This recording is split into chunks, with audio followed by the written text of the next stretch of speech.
yani si mwezi mtukufu, maana zile mechi zingine zilipunguza idadi ya magoli kwa sababu walikuwa wanaloga sana watu wa Simba.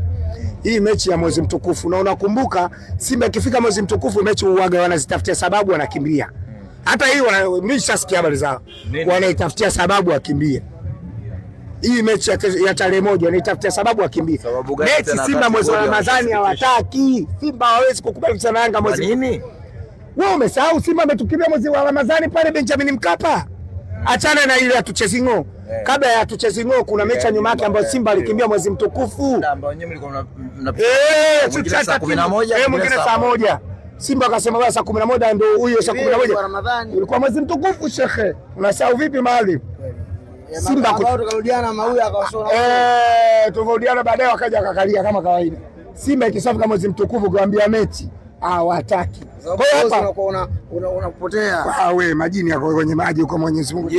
Mjeje. Tuliona na ndugu yangu kwanza. Asalamu alaykum. Wa alaykum salaam wa rahmatullahi wa barakatuh. Kaifa anta ya akhi? Alhamdulillah. Vitu vimo. Sasa mimi madrasa si nimenaniwa. Hal tatakallam lugha al-arabia ya akhi? Tamam. Tamam, jamil jiddan. Bwana, mimi nataka nipate shairi la Buba risasi kama mnavyomuita. Bwana, sasa nikimpa leo shairi inakuwa uongo. Shairi lake sitaki ni freestyle, nitakuwa namuongopea.